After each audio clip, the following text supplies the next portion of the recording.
All right, so get ready because today we're diving into something really out there. Oh, yeah. We're talking futuristic cuisine. The food of the future. Exactly. So we've been looking at all this material, all these AI-generated ideas about how technology could totally transform. Like totally revolutionize the way we eat. Completely change the way we eat and experience food. Absolutely. So think glowing sushi cakes. Whoa! Like, defy gravity. Defy gravity. It's a pretty wild stuff. Yeah, this is way beyond just like grabbing a bite to eat. This is like food as an experience. Yeah, for sure. Like engaging all your senses. Absolutely. Okay. All right, so let's jump right in. Let's do it. First up, we've got this this concept called Galactic Glow Sushi. Okay. So I'm picturing like sushi that actually glows on your plate. Yeah, the source material talks about using bioluminescent compounds. Oh, wow. Like you'd find in like deep sea creatures. Oh, that's pretty cool. Yeah, it'd be super visually Very cool. appealing. But it makes you wonder, like, how do we source that ethically and sustainably? That's a really good point. Right. And what about like lab-grown fish that are engineered to glow? Oh, interesting. Like, could this tech make that more It appealing? like almost make it more, Palatable. palatable and, Yeah. and more mainstream, I guess. Exactly. Yeah. Because I think some people are still a little hesitant about that. Sure. So that's pretty interesting, growing sushi. That's one checked off the list. What's next? Okay, we've got nebula soup. Nebula soup. Okay, I'm intrigued. What is that? Is it gonna like predict my future or I something? wish I knew. Yeah. No, but it will be visually stunning for sure. Okay. The idea is to create a soup that has like this swirling pattern of colors with edible glitter and dyes, Oh, okay. like a nebula in your bowl. I like that. Yeah. But hold on, what about like the safety of those dyes? Right, that's a good point. Artificial dyes can be a bit sketchy, but the source material suggests using natural pigments like spirulina Oh, that's for cool. blue hues, and then beetroot powder Nice. for those reds. Okay. So imagine that in like a traditional borscht Oh, that'd be beautiful. or ramen broth. Oh, yeah, that's much better. I like that. Right. Okay, so we've got glowing sushi. We've got swirling soup. Yes. What's next? Up next, quantum salad. Quantum salad. Mm-hmm. Okay, I am already picturing glowing vegetables. Of course. And it's a little strange to me. Yeah, well, it might sound like sci-fi, It does. but advances in like hydroponics and genetic engineering could make that happen. Wow. But it gets even more interesting Okay. because they're also talking about edible microchips. Wait, hold on. Edible microchips. So I'm going to be like crunching on computer parts in my salad. Not exactly. Yeah. But the idea is to like blur the lines between tech and food. Okay. So the source material asks, could we ingest information along with our meals? So like Like imagine a salad that's really weird. that gives you news updates. Okay, that's both fascinating and creepy at the same time. I don't know if I'm ready to digest data just yet. But Yeah. okay, so glowing sushi, swirling soup, high-tech salad. What else is on this futuristic menu? How about some solar flare steaks? Solar flare steaks. Okay, now that's something I can get behind. Right. Do they look like miniature suns on a plate? Not quite miniature suns, Okay. but the visual is pretty amazing. Okay. Imagine a perfectly cooked steak with glowing flame-like edges. Oh, that's cool. Yeah, and it's done with techniques like sous vide and some expert flame searing. I like it. Yeah. I can already picture like dimly lit restaurants where these steaks are like the star. Oh, yeah. Creating this like dramatic, Sure. unforgettable dining experience. For sure. But okay, do you think this could be used to make like the alternative proteins? Oh, interesting. Like lab grown meat or plant based meats? Yeah, More appealing. that's a great point because as we move towards like more sustainable food choices, Yeah. having that visual appeal can really attract people. So yeah, imagine those glowing edges on a plant-based steak. I'd be way more likely to try it. Right. Okay, so we've moved past the main course. Let's talk dessert.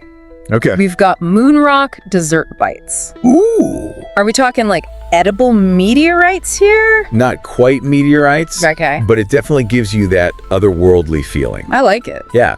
So these would be bite-sized desserts Okay. with a crunchy outer shell and a gooey glowing core. Ooh. And they would achieve this with molecular gastronomy. Wait, back up a second. What exactly is molecular gastronomy? Oh, it's basically a culinary approach that uses science to transform food textures and flavors So like, in really unexpected ways. interesting. Think foams, gels, spheres. Okay, Like food that looks and acts unlike anything you've seen before. that's cool. Yeah. So these desserts not only glow, but they have mind-blowing textures and flavors. Potentially. Okay, I'm already drooling. Yeah, Do you think these would be popular at like those fancy experimental restaurants? absolutely. They'd be conversation starters for sure. Yeah. So imagine a platter of these glowing, otherworldly bites. Yeah. Each with a unique flavor profile, I like it. like lavender or tart yuzu. That's a good combo. It's a feast for the eyes and the taste buds. All right, so we've got glowing sushi, swirling soup, high-tech salad, fiery steaks, out-of-this-world dessert bites. What could possibly come next on this culinary adventure? Let's travel north for our next dish. Okay. Aurora pasta, Aurora pasta. inspired by the Northern Lights. Oh, now we're talking. Are we talking noodles that shimmer and glow like the Aurora Borealis? You got it. How do they even achieve that? Well, the source material suggests using a combo of natural and artificial food coloring techniques, Okay. but they stress that it's important to maintain the nutritional value as well. Oh, good. Yeah, I wouldn't want to sacrifice taste and health just for a cool Instagram picture. right. But I have to admit, a plate of glowing pasta would be pretty Instagrammable. For sure. Imagine the potential for food tourism, too. Oh, yeah. Could this dish attract visitors to, like, Nordic regions? Totally. Blending a unique culinary experience with that natural wonder of the Aurora Borealis. Absolutely. It could create like a whole new type of culinary travel Oh, that's cool. where people seek out dishes that are not only delicious, Yeah, but also visually stunning and connected to a specific place I love that. or a natural phenomenon. All right, so we've got glowing noodles inspired by the Northern Lights. Yep. What else is on this futuristic menu? Next up, we have cryo-frozen fruit spheres. Cryo-frozen fruit spheres. Okay, I need you to unpack that one for me. So picture perfectly spherical portions of fruit, Okay. flash frozen with cryogenics. Wait, cryogenics? Is that like something out of a sci-fi movie? It might sound futuristic, It really does. but cryogenic freezing is already used in a lot of applications, including food preservation. Oh, okay. And because of the extreme cold, Yeah. it freezes food super quickly. Wow. So it preserves its freshness, its texture, and nutrients. That's pretty cool. Yeah. So these fruit spheres would be like little bursts of icy cold flavor, and they'd look amazing. And they would. I'm picturing like those fog-filled cocktails Yeah. you see at fancy bars, but with fruit. Yeah. Do you think this cryogenic freezing could be used for more than just desserts? Absolutely. The source material suggests that cryogenics could actually revolutionize food preservation and presentation in general. Wow. So imagine perfectly preserved, ready-to-eat fruits and vegetables available all year round. Okay, I'm starting to see how these seemingly outlandish ideas could have real-world applications. Yeah, This is really opening my mind to the possibilities. that's what we're here for. What else is on the menu for this culinary deep dive? Okay, get ready for this one. Okay. Plasma drinks and gravity-defying cake. Hold on. Plasma drinks, like the fourth state of matter. Yeah. Were we about to drink lightning? Not quite lightning, Okay. but the visuals are equally captivating. Okay. So picture drinks where the liquids swirl and move dynamically. Yeah. Almost like a miniature plasma globe. Yeah. And this effect could be achieved through magnetic fields or light refraction Oh. to create like a really immersive drinking experience. I'm all for a drink that puts on a show. Right? What about this gravity-defying cake? Is it gonna, like, float above the table? Well, the source material suggests that you could do it Okay. with magnets or like carefully balanced supports. To make it look like it's floating. Exactly. Wow, these concepts are really pushing the boundaries They are. of what's possible. It's true. But are they just for show, or could they actually enhance the dining experience in a meaningful way? That's a great question. That's what I'm really curious about. And it's something that we're going to delve into as we continue to explore this world of futuristic cuisine. Okay. Stay with us. I'm hooked. There's so much more to uncover. Awesome. I can't wait. Okay, so we've just explored some pretty mind-boggling concepts, like drinks that swirl like plasma and cakes that seem to defy gravity. It's all so incredible. But I gotta ask, will people actually want to eat glowing sushi or drink these magnetic beverages? Yeah, that's a good question.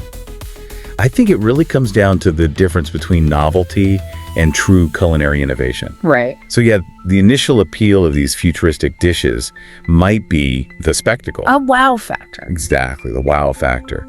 But to be truly successful, they have to offer more than just that. So it's not enough for food to just look cool, it has to taste good too. Exactly. Taste is king. But I also think these concepts bring up some interesting questions about the whole experience of dining. Okay. Could these futuristic elements actually enhance our enjoyment of a meal?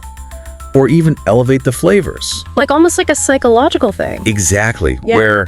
Yeah. Think about it. Yeah. The anticipation and excitement of seeing your food come alive on the plate, engaging your senses before you even take a bite. Yeah, like maybe the visual drama of a solar flare steak actually makes it taste more delicious. Right. Even if it's cooked the same way as a traditional one. Exactly. It's about creating this atmosphere, a story around the food that adds to the whole experience. Right.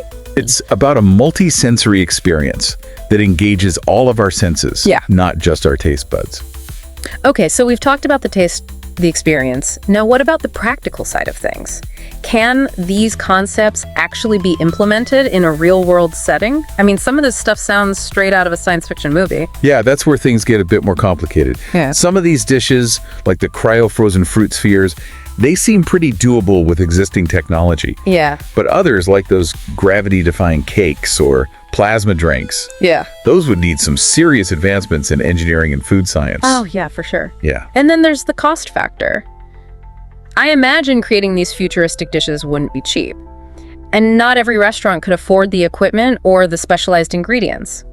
Would this kind of dining experience be limited to an elite few? Yeah, definitely. It's a real question of accessibility. Right. Will this be limited to high-end exclusive restaurants? Yeah. Or could it eventually become more mainstream? It's not just about affordability either. Yeah. It's also about practicality. That's true. Can you imagine trying to make a gravity-defying cake at home? Right. I can barely frost a regular cake without making a mess. But seriously, it would be a shame if these incredible culinary innovations only benefited a select few. I agree. It raises some broader questions about the future of food and dining. Like what? Well, as technology keeps advancing, Yeah. will we see a growing divide between those who can afford these cutting-edge experiences? Okay, so we've got the taste, the experience, the practical challenges, but what about the ethical side of things? Are there any downsides to incorporating all this technology into our food? That's a great point, and it's something we definitely need to consider. Yeah, I mean, we're talking about genetically modifying vegetables and putting microchips in salads. It feels a little sci-fi dystopian to me. I get it. Let's take the genetically engineered glowing vegetables, for example. Okay. There are a lot of questions about the long-term effects. Yeah. We just don't know how altering the genes of our food might impact our health or the environment down the road. And what about those edible microchips? Would people be okay with actually ingesting technology? Right. It's a big question. It's important to weigh the benefits against the risks. Okay. Could edible microchips provide valuable health data Yeah. or help us track our diets better? Maybe. Yeah. But we also need to think about data privacy and security. These are all really important questions. It seems like there are a lot of potential benefits to this culinary revolution, For sure. but also some serious risks and ethical dilemmas. Right. It's a lot to think about. Yeah, it really is. It's exciting and a little scary at the same time. I think that's what makes this topic so fascinating and important to talk about. The future of food isn't just about what we eat. Right. It's about how we produce it, consume it, and experience it in a sustainable and ethical way. All right, so where do we go from here? How do we navigate this culinary revolution in a way that benefits everyone? That's the million-dollar question. It's one that requires careful thought from scientists, chefs, policymakers, and everyday consumers. Yeah, we all have a part to play. Absolutely.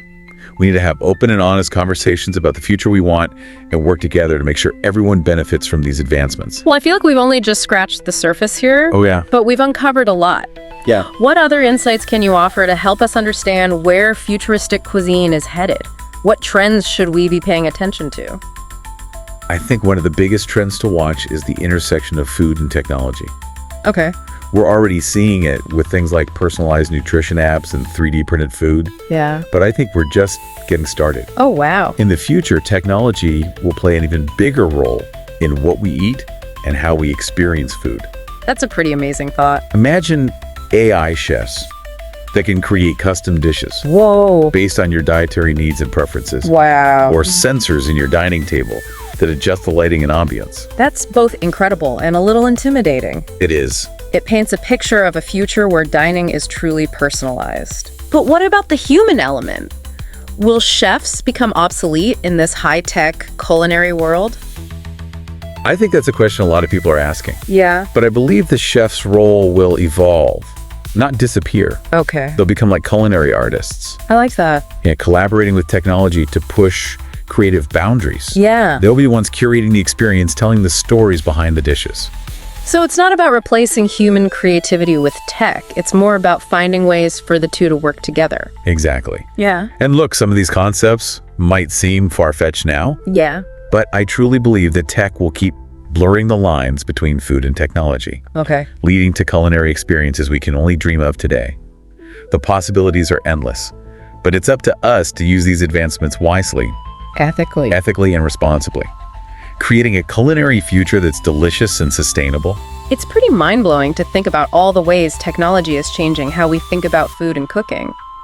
But amidst all this innovation, I can't help but wonder, like the joy of sharing a home-cooked meal with family or friends, or savoring a dish that's been passed down through generations.